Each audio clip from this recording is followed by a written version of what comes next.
Hello guys, welcome back to our channel simplified study official. तो guys आज की video में हम पढ़ने वाले हैं बीकॉम थर्ड सेम की कोस्ट अकाउंटिंग की बुक से chapter reconciliation of cost and financial account. तो गाइस आज की वीडियो में हम ये जो चैप्टर है इसे कंप्लीट करेंगे काफ़ी इजी नोट्स के साथ।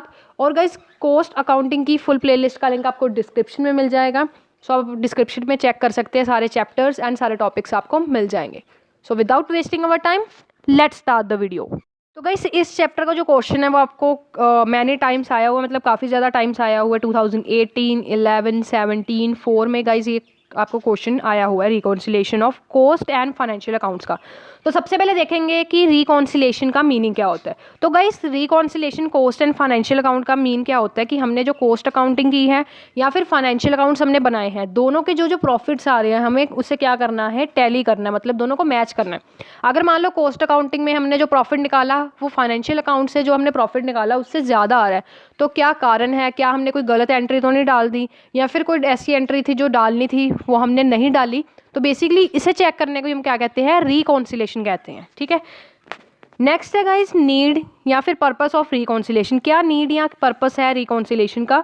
तो गाइस सबसे पहले समझने के लिए आपको ये पता होना चाहिए मेनली अकाउंट्स में 2 टाइप्स के अकाउंट्स होते हैं। पहला होता है आपका इंटरगल अकाउंटिंग सिस्टम एंड दूसरा होता है non integral accounting system. Integral accounting system में हम कोस्ट एंड फाइनेंशियल अकाउंट जो होते हैं वो एक ही सेट ऑफ बुक्स में इकट्ठे बनाते हैं। बट नॉन इंटरगल अकाउंटिंग में हम क्या करते हैं, कोस्ट अकाउंट्स जो होते हैं और फाइनेंशियल अकाउंट्स होते हैं वो अलग अलग बुक्स में बनाते हैं। तो बेसिकली अगर हम बात करें इंटरगल अकाउंटिंग सिस्टम की, इंटरगल अकाउंटिंग सिस्टम में हम कोस्ट एंड फाइनेंशियल जो अकाउंट्स के रिकॉर्ड्स हैं वो कंबाइन फॉर्म में रखते हैं, जिस कारण से कई बार ऐसा हो जाता है कि हम कोस्ट अकाउंटिंग में जो प्रॉफिट है वो ज़्यादा हमारा हो जाता है और फाइनेंशियल में कम हो जाता है, या फिर कोस्ट में कभी कम हो जाता है फाइनेंशियल में ज़्यादा हो जाता है।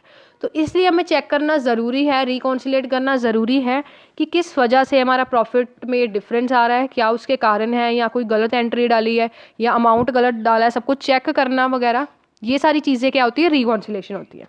ठीक है, अब गाइस हम कुछ पॉइंट्स पढ़ेंगे जिसमें आपको पता चलेगा कि क्या नीड है रिकॉन्सिलेशन की, जिसमें हम प्रॉफिट्स को देखेंगे कोस्ट एंड फाइनेंशियल अकाउंट्स के।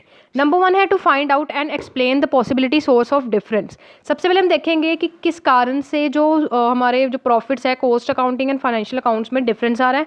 दूसरा है to check the arithmetical accuracy of 2 sets of books, that is financial accounts and cost accounting. उसके बाद हम अर्थमेटिक एक्यूरेसी देखेंगे, अर्थमेटिकली कि क्या एक्यूरेसी दोनों सेट ऑफ बुक्स में किस में ज़्यादा है, किस में कम है और क्या क्या कारण है। ठीक है, नेक्स्ट है to find out the amount of under और over recovery of overheads in cost accounting. हमने इससे फाइंड करना है कि कितना हम ओवरहेड्स में क्या है अमाउंट डाल रहे हैं, ज़्यादा डाल रहे हैं या कम डाल रहे हैं। ठीक है, उसके बाद है to provide necessary information to management for making internal control system more effective. उसके बाद हमने इसलिए हम रिकॉन्सिलेशन करते हैं ताकि जो मैनेजमेंट है वो इंटरनल कंट्रोल सिस्टम को क्या कर सके, इफेक्टिवली हो और डिसीजंस अच्छी तरीके से ले सके। नेक्स्ट है to ensure that no item of income और expenditure remain unadjust while finding the operating result. ठीक है, उसके बाद हमने देखना है क्या क्या हमारे इनकम्स थे या एक्सपेंडिचर थे वो अभी तक अनएडजस्टेड रहे हैं, हमने अभी तक डाले ही नहीं है, या जो एडजस्टमेंट बनती थी वो नहीं थी, ये सारी चीज़ें देखेंगे। नेक्स्ट है to ensure the accuracy and reliability of costing data. उसके बाद हमने देखना है कि क्या एक्यूरेसी बन रही है, क्या हमारी हम इस पर रिलायबल कर सकते हैं जो डाटा हमारा बन के आया है cost accounts and financial accounts से। ठीक है, बेटर कोऑर्डिनेशन बनाने के लिए हम क्या करेंगे, रिकॉन्सिलेशन करेंगे। ठीक है, हमारी क्या स्टैंडर्डाइजेशन पॉलिसीज़ हैं, स्टॉक वैल्यूएशन या डेप्रिसिएशन के अंडर हमने जो अकाउंट्स बनाए हैं या नहीं बनाए हैं, इस कारणों से हम क्या करते हैं, अकाउंट्स को रिकॉन्सिलेशन करते हैं। ठीक है, नेक्स्ट है reason for disagreement in profits disclosed by cost accounts and financial accounts. अब गाइस हमने ये देख लिया क्यों हमें ज़रूरत पड़ती है रिकॉन्सिलेशन करने की। अब रिकॉन्सिलेशन पढ़ने की ज़रूरत तो हमें पता चल गया, अब क्या क्या कारण होते हैं जिससे cost accounts and financial accounts में प्रॉफिट्स जो होते हैं उनमें डिफरेंस आता है। नंबर 1 है आपका कारण, मेन रीज़न है आपका expenses shown in financial account but not in cost account. अब कई टाइप्स के आपके एक्सपेंसेस होते हैं जो हम फाइनेंशियल अकाउंट में हमने ऐड कर दिए बट हम कोस्ट अकाउंट में करना भूल गए। ठीक है, हमने एक जगह पे उसको ऐड या लेस कर दिया एक्सपेंसेस को, बट वहाँ पे क्या हुआ, एक्सपेंसेस को हम रिकॉर्ड करना, कोस्ट अकाउंट्स में हम भूल गए, फाइनेंशियल में हमने ऐड कर दिया, तो ऑब्वियसली बात है डिफरेंस आएगा। अब ये एक्सपेंसेस कौन कौन से होते हैं, जैसे कि interest on bank loan, interest on debenture, fines हो गए, cash discount, payment of damages, donation, expenses of company share, discount on issue of share, ठीक है, discount on issue of debenture, expenses related to issue of shares. तो ये सारे expenses हम financial में हमने लेस कर दिए, बट कोस्ट अकाउंटिंग में हमने शो किए ही नहीं, ठीक है। नेक्स्ट है losses shown in financial account but not in cost account. Losses थे हमने फाइनेंशियल अकाउंट में शो किए, कोस्ट में शो नहीं किए। अब कौन कौन से लॉसेस होते हैं, पहला आपका आ जाता है loss on sale fixed asset, so loss on sale of investment, loss due to fire, theft, ठीक है, ये सारी चीज़ें आ जाएंगी। नेक्स्ट है आपका items of appropriation shown in financial accounts but not in cost account. अब कई तरीके के हमने एप्रोप्रिएशंस हैं वो हमने फाइनेंशियल अकाउंट्स में शो कर दिए, कोस्ट में लिखना नहीं भूल गए, माइनस करना ऐड करना ही भूल गए, जैसे कि transfer to reserve, payment of income tax, provision for taxation, corporate dividend tax, ये सारी चीज़ें हम फाइनेंशियल में हमने शो कर दी, बट कोस्ट अकाउंट्स में हमने इसे शो करना ही भूल गए। नेक्स्ट है income shown in financial account but not in cost account. Incomes जो थी जैसे कि profit on sale of fixed asset, profit on sale of investment, rent received, interest received, transfer fee received, discount received, commission received, ये हमने financial accounts में show कर दी, but हमने कोस्ट अकाउंट में शो ही नहीं की, तो ऑब्वियसली बात है डिफरेंस तो आएगा ही, वहाँ प्रॉफिट बढ़ जाएगा, कोस्ट में कम हो जाएगा, ठीक है। नेक्स्ट है items included in cost account but not in financial accounts. Items हमने कोस्ट अकाउंट में इंक्लूड कर दी, पहले हम किस में इंक्लूड कर रहे थे, फाइनेंशियल में, कोस्ट में नहीं कर रहे थे, अब कोस्ट में कर रहे हैं, फाइनेंशियल में नहीं कर रहे। जैसे कि क्या क्या ऐसी चीज़ें आ जाएंगी, notion cost of capital, notion depreciation on asset fully depreciated, ये सारी चीज़ें हमने कोस्ट में इंक्लूड कर दी बट फाइनेंशियल अकाउंट्स में इंक्लूड नहीं की। नेक्स्ट है अंडर और over absorption of overheads in cost accounting, ठीक है। अब जो हमने फाइनेंशियल अकाउंटिंग की हम बात करें, जो सारे एक्सपेंसेस होते हैं वो हम एक्चुअल फिगर से ही उसमें रिकॉर्ड करते हैं, किसमें, फाइनेंशियल अकाउंटिंग में। बट कोस्ट अकाउंटिंग में जो ओवरहेड होते हैं हम उसे रिकवर करते हैं किस बेसिस पे, प्री डिटरमाइंड रेट्स के बेसिस पे करते हैं। तो इसके अंदर हम अगर हम अंडर या ओवर ऑब्जर्वेशन कर देते हैं ओवरहेड्स की, उसके कारण भी क्या होता है, डिफरेंस आता है किसमें, हमारी जो ये दोनों अकाउंट्स है फाइनेंशियल एंड कोस्ट अकाउंट्स में। उसके बाद है different method of stock valuation, अगर हम different methods of stock valuation को यूज़ करते हैं फाइनेंशियल अकाउंट्स में एंड कोस्ट अकाउंट्स में, उसके कारण भी डिफरेंस आएगा। नेक्स्ट है different methods of charging depreciation. अब कौन कौन से मेथड होते हैं, straight line, return down method. Financial में हमने रिटर्न डाउन यूज़ कर लिया और कोस्ट में स्ट्रेट लाइन यूज़ कर लिया, डेप्रिसिएशन अलग आई, अमाउंट भी अलग आई, प्रॉफिट भी अलग ही आएगा, ठीक है। नेक्स्ट है आपका topic methods of reconciliation of cost and financial account. क्या मेथड है जिसके साथ आप रिकॉन्सिलेट कर सकते हो कोस्ट एंड फाइनेंशियल अकाउंट्स को, ठीक है। सबसे पहला आपका क्या होगा, आपको क्या प्रिपेयर करना है, रिकॉन्सिलेशन स्टेटमेंट को क्या करना है, प्रिपेयर करना है। तो इसके भी कुछ स्टेप्स होते हैं, तो सारे स्टेप्स देखते हैं वन बाय वन। सबसे पहला गाइस आपका स्टेप होता है ascertain the various reasons responsible for difference in profit. सबसे पहले आपको ये असर्टेन करना है कौन कौन से रीजंस है, जो अभी हमने पढ़े ना पीछे, कौन कौन से रीजंस है जिसके कारण प्रॉफिट जो है फाइनेंशियल एंड कोस्ट अकाउंट्स में क्या आ रहा है, डिफरेंस आ रहा है, ये देखोगे। उसके बाद step 2, take as a base of profit shown by any set of books.